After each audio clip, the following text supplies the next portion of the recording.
Crunchyroll's The Anime Awards, the host of the biggest anime popularity contest, and where we find out that the majority of anime fans only watch shonen. Hi y'all, I'm Bayfond, and listen, I don't know if I know anyone that puts importance to any of these awards over here. I know Crunchyroll's been trying to do a big push, trying to make it more official by having it in Japan, having a whole lot of celebrities give them out, but to me, it has the same kind of feeling as like the Kids' Choice Awards on Nickelodeon. And when I say that, I'm not talking about the good ones hosted in 2007, 2008 by Jack Black. I'm talking about like the newer Kids' Choice Awards. There's like this real distinct feeling of authority that's lacking from these awards that they're trying to imitate. And I gotta be honest, I've never sat down to watch one of these award shows. I've never cared about who the winners are, who the presenters are, anything like that. It's something that I knew about, but you know, I just wasn't invested. This year, I thought it was gonna be the exact same.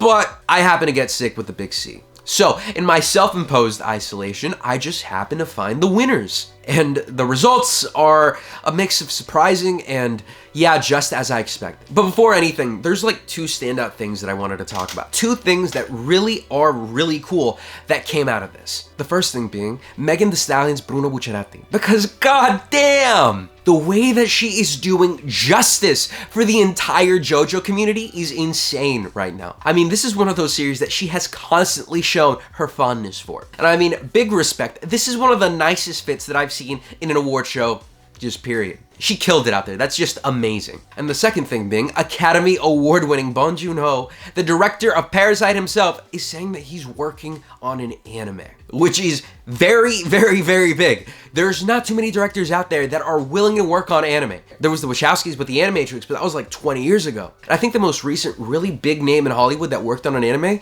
was John Williams for Blue Orchestra. But hey, if this anime goes into fruition and it comes out in the next few years, that might be really special. But in my opinion, those two things are the things that were the most worth it to see this year. Because the awards, they're nothing too special. So let's start with the big one. Anime of the Year. JJK Season 2. Yeah, this was expected. I felt this in my bones when I first saw Season 2. There was gonna be a mix of like recency bias, and everyone was just completely talking about how much of a masterpiece this season was. And don't get me wrong, I absolutely adore Season 2 of JJK. But if this award ceremony were to happen earlier in the year, Oshinoko and Chainsaw Man easily would have been top contenders. Honestly, the only other series on here that probably could have given JJK a run for its money was Demon Slayer, because those two audiences are just completely rabid. And Vinland Saga Season 2, you never stood a chance here. I'm so sorry to say that you are a phenomenal series, but I can honestly say that I think the most mainstream shonen watchers did not care about Season 2 of Vinland Saga. And that was extremely disappointing to say the least.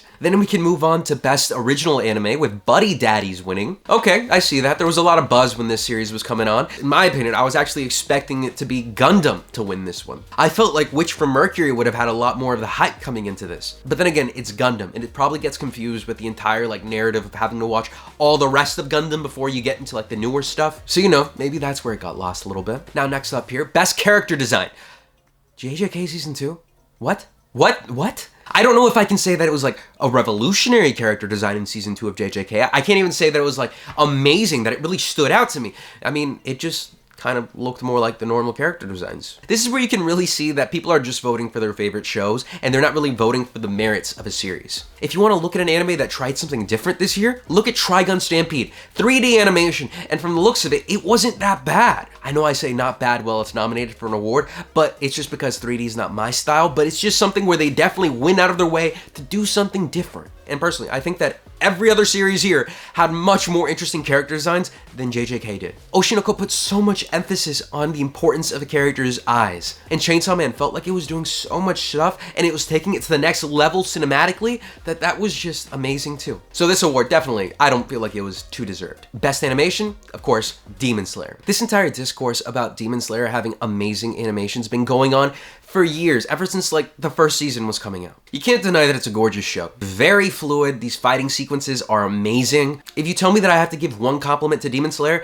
it's that it has great animation. But what I don't like is that along with this award, they also won Best Art Direction. No, just hands down, no. First off, the way that this was like phrased is gonna make people believe that animation and art direction are kind of like the same thing. Very different when it comes to it, because I feel like Demon Slayer feels like it's just much more of like a shonen series. They're really doing shonen to the next degree. They're really pushing the boundaries on how great shonen can look. But in that direction, it doesn't feel like the art direction's like breaking new ground. Oshinoko and Chainsaw Man, they did. Listen, 2023 was an amazing year for anime. Amazing. Like, for reasons that I said before, Chainsaw Man could have easily have taken the reins for this. But I feel like this just made people feel like, hey, this is just really similar to animation, and they just went that way. Best slice of life, Bocchi the Rock. Let's go. That's a win right there. I haven't seen a more refreshing slice of life that isn't a rom-com in a while. This one did it on the merits of its musical taste, its pretty amazing art direction, if you look at what I said before, and humor, because it is just so funny. I loved every episode of Bocchi. But to be honest, I wouldn't have been mad if like Skip and Loafer won too, because that one just gives you comfy vibes the entire time you're watching it. And then we gotta face the trail over here of a lot of other JJK wins, because over here,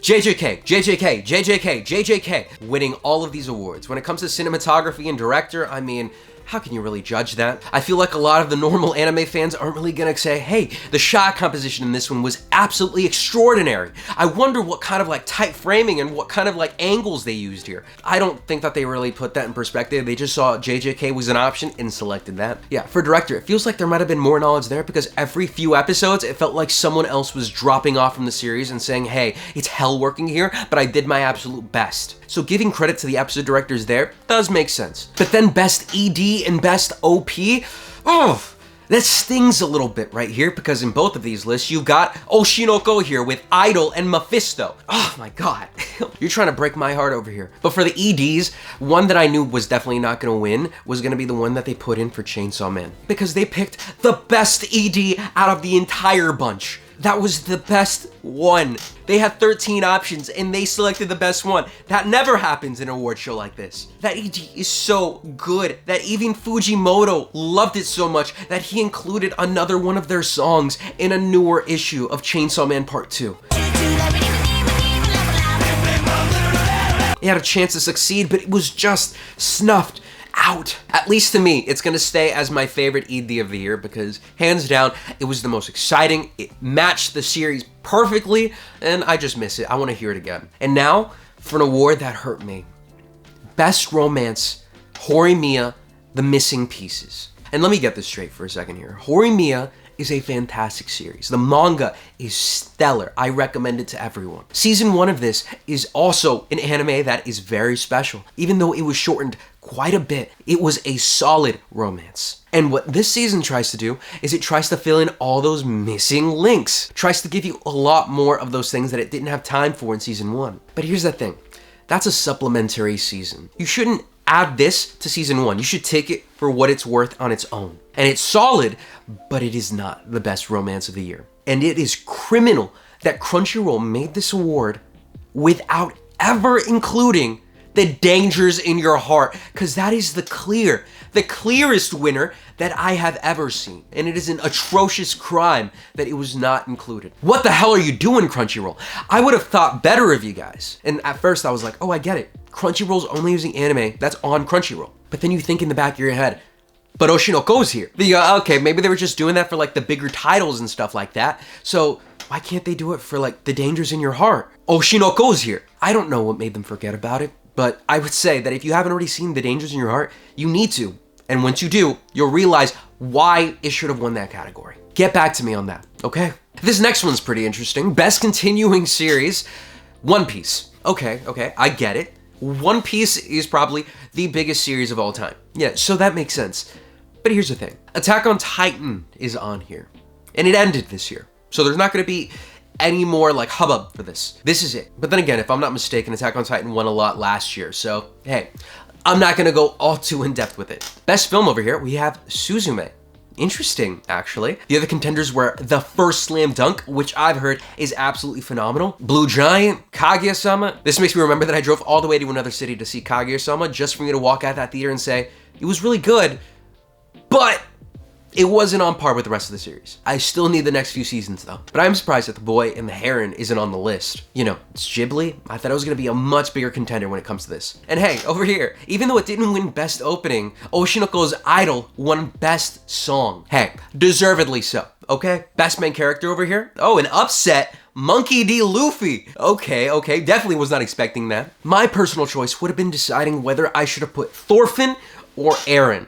Two very different characters, but I just thought that they were probably the best examples of main characters this year. Luffy's always a good choice, but I did not expect him to win. And Mob from Mob Psycho, he had tremendous growth. I wish there was something else I could give him. And when we look over here at Best Supporting Character, no, Reagan, you never stood a chance. Gojo swept. Anytime that Gojo is an option, it should be considered an automatic win for him. These other characters are nothing in the face of Gojo. And that's not me personally saying that. That's the audience. And then when we transition over here to must protect character, of course, Anya. I don't think there was any doubt in anyone's mind that she was gonna win. Anya is an icon right now, absolutely towering over a lot of other anime characters at the current moment. So it makes sense. In Best Fantasy over here, once again, Demon Slayer conquers all. But interesting enough to see, we have some different contenders here. Majel, Season 1.